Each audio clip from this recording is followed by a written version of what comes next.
आधार नोंदणी व दुरुस्ती प्रक्रियेदरम्यान वाढलेल्या तक्रारींमुळे पुणे जिल्ह्यातील 60 आधार केंद्रही बंद करण्यात आली आहेत। 341 मान्यता प्राप्त केंद्रांपैकी सध्या 281 केंद्र सुरू आहेत। अतिरिक्त शुल्क आकारल्याच्या तक्रारी प्रशासनाकडे आल्या होत्या, तर ऑपरेटरच्या निष्काळजीपणामुळे प्रशासनानं ही कारवाई केली आहे। सेवा गुणवत्ता सुधारण्यावर भर दिला जाणार आहे।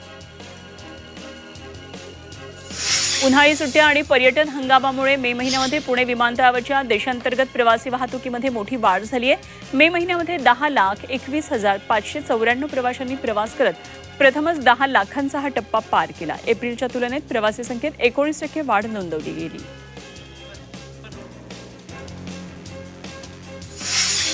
नाशिक जिल्ह्यातल्या येवला तालुक्यामध्ये डाळिंब बागांवर तेल्या रोगामुळे सध्या मोठं संकट कोसळले। शेतकऱ्यांच्या 4 वर्षांच्या अथक मेहनतीनं फुलवलेली 6 एकर डाळिंब बाग ट्रॅक्टरच्या साहाय्यानं काढावी लागली। अतिउष्णतेमुळे डाळिंब पिकावर तेल्या रोगाचा तीव्र प्रादुर्भाव झाला आहे।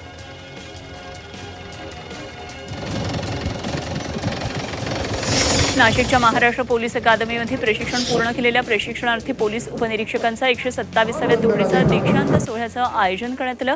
या तुकडीमध्ये महाराष्ट्रातील विविध जिल्ह्यांसह गोवा राज्यातून निवड झालेल्या एकूण 583 प्रशिक्षणार्थींचा समावेश आहे।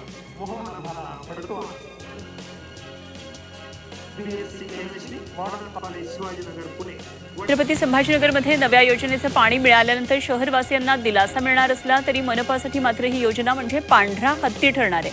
पाणी योजनेचे घेतलेले ट्रायल यशस्वी झाल्यानंतर पाण्याचा वापर सुरू करण्यात आला, त्यामुळे मनपाला 1.5 कोटी रुपये वीज बिल जास्तीचं भरावं लागलं।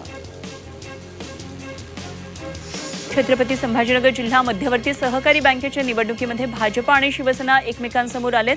मनपा जिल्हा परिषद गमावल्यानंतर शिवसेनेनं निवडणूक जिंकण्यासाठी पूर्ण ताकद पणाला लावली आणि याच कारणामुळे पालकमंत्री शिरसाट रिंगणामध्ये उतरले।